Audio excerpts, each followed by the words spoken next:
ចាសួស្តីបងប្អូនថ្ងៃនេះមកទៀតហើយវីដេអូថ្ងៃបញ្ចប់ទី3នៅសៀមរាបនេះនៅក្នុងបន្ទប់នៅឡើយទេយើងអង្គុយលេងរៀបរយអីវ៉ាន់រៀបចំខ្លួនទៅហើយបន្តិចទៀតនឹងចេញទៅក្រៅសម្រាប់នឹងញ៉ាំអាហារពេលព្រឹកយើងនឹងចូលទៅក្នុងថ្នាក់ដើម្បីសិក្សាជាបន្តបន្ទាប់ទៀតនៅថ្ងៃទី3នេះចាសសូមតាមដានសកម្មភាពជាបន្តបន្ទាប់ជាមួយខ្ញុំទៀតដូចតទៅ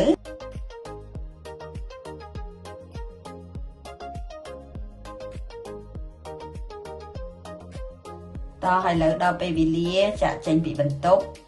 ទៅកន្លែងញ៉ាំអាហារពេលព្រឹកគឺជាអាហារ buffet ជាបន្តបន្ទាប់នៅវេលាព្រឹកថ្ងៃបញ្ចប់នេះហើយចាសូមចេញតាមដានជួយខ្ញុំនៅឯបន្ទប់អាហារជាមួយគ្នាបន្ទាប់មកយើងនឹងចូលទៅក្នុងបន្ទប់ដើម្បីសិក្សាជាបន្តបន្ទាប់ទៀត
បងប្អូនមើលតាជំរាបសួរតាតា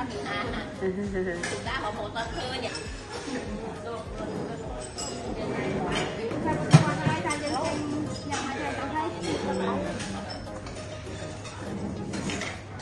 ស្រួលណាស់ស្រួលណាស់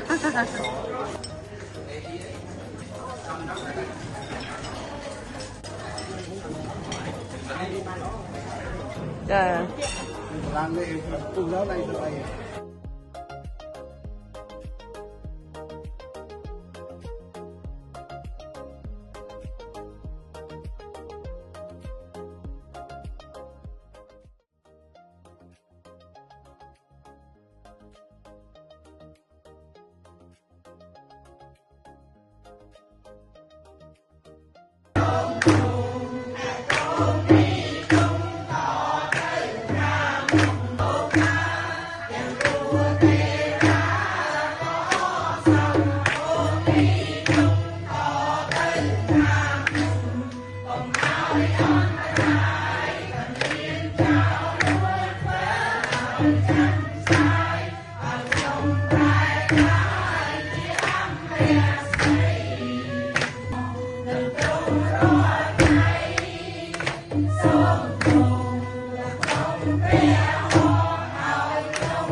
មានគុំលំដាប់យ៉ាងណា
បងប្អូនសាជាថ្មីថ្ងៃនេះជាថ្ងៃទី3ហើយយើងនឹងបញ្ចប់ដូចគ្នា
Này đi,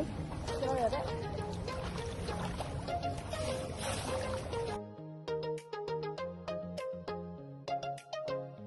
ចានេះគឺជាផ្សាររាត្រីនៅសៀមរាបនៅវេលាយប់យើងដើរលេងកម្សាន្តនៅទីនោះមានកន្លែងស្អាតហើយមានភ្ញៀវគ្រប់ជាតិសាសន៍ដែលដើរលេងនៅវេលាពេលយប់ស្អាតមែនតើមានយុវជនយុវនារីក្មេងចាស់ប្រុសស្រីជាតិសាសន៍ផ្សេងៗបានដើរលេងថតរូបភាពលេងនៅក្រោមពន្លឺភ្លើងពណ៌ដ៏ស្រស់ស្អាត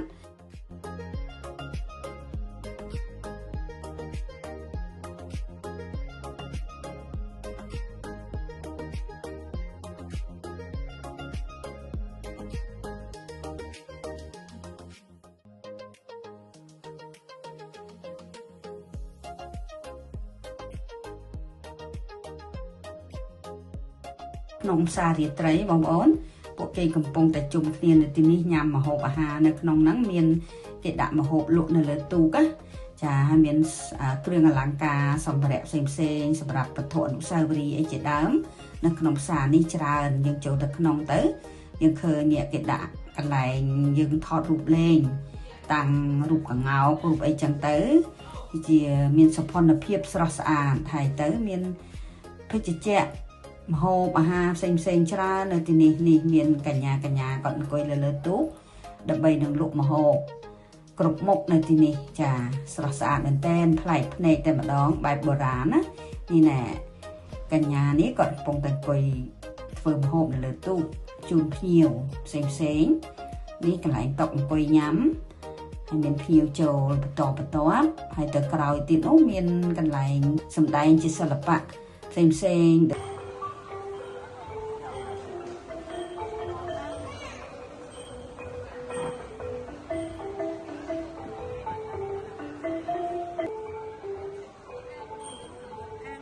ជួចចិត្តមែនតែនទស្សនាមិនចិនណាយចានៅទេសភាពនៅក្នុងផ្សាររាត្រីមួយនេះចាក្រោយពីបញ្ចប់ការងារយើងសម្រាកនៅពេលយប់ដើរលេងកម្សាន្តលំហែកាយសប្បាយរីករាយមែនតែនការសម្ដែងនេះគឺជាការសម្ដែងក្នុងទម្រង់ល្ខោនខោលដែលនិយាយអំពីចំនួនហត្ថណានិង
ឥឡូវយើងចេញមកមាត់ទ្វារហើយដើម្បីនឹងថតលេងពីបៃប៉ោះហើយត្រឡប់ទៅកន្លែងសម្រាប់វិញ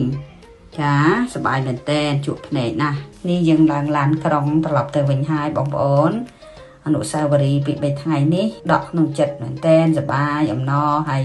ឥឡូវយើងឃើញលោកគ្រូអ្នកគ្រូក៏កំពុងតែរុញអីវ៉ាន់កបោបរបស់គាត់ឡើងចូលឡានក្រុងហើយដើម្បីធ្វើដំណើរចេញទៅគឺយើងទៅទីក្រុងភ្នំពេញវិញជួបគ្នាឆ្នាំក្រោយបងប្អូនលោកគ្រូអ្នកគ្រូសូមព្រះប្រទានពរដែលបានស្គាល់គ្នាជួបគ្នារៀនជាមួយគ្នាសម្រាប់ជាមួយគ្នាញ៉ាំជាមួយគ្នារយៈពេលពី3ថ្ងៃនេះចាសូមជូនពរលោកគ្រូអ្នកគ្រូទៅតាមផ្លូវដែលមានសុវត្ថិភាពល្អទៅដល់ភ័ក្រឋានរៀងខ្លួន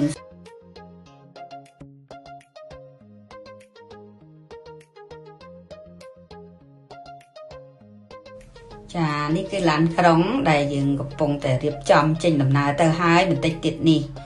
នៅតាមផ្លូវយើងឃើញទេសភាពខៀវខ្ចីស្រស់ស្អាតវាលស្រែមានអូរមានទឹកដក់ពេលភ្លៀងជារដូវវស្សាផងអញ្ចឹងវាមានទឹកដក់នៅតាមស្រែហើយធ្វើស្រែជាបន្តបន្ទាប់ទៀតហើយគឺខៀវខ្ចីល្អស្រស់ស្អាតមែនតែនមានបឹងមានបួមានទឹកពេលភ្លៀងធ្លាក់មកអញ្ចឹងយើងអត់បារម្ភពីទឹកខ្វះទឹកធ្វើស្រែទេសុខសប្បាយទាំងអស់គ្នាសូមព្រះប្រទានពរលោកគ្រូអ្នកគ្រូទៅដល់ផ្ទះវិញដល់សុខសប្បាយទាំងអស់គ្នាជួបជុំគ្រួសារវិញនិងយកពពកទៅជូនដល់ក្រុមជំនុំដល់គ្រួសារសហគមន៍របស់ខ្លួនម្នាក់ចាលាហើយសៀមរាបជួបគ្នាពេលក្រោយទៀតសប្បាយរីករាយមែនទែនដកជាប់នៅក្នុងចិត្តរយៈពេលប្រហែល 2-3 ថ្ងៃនេះ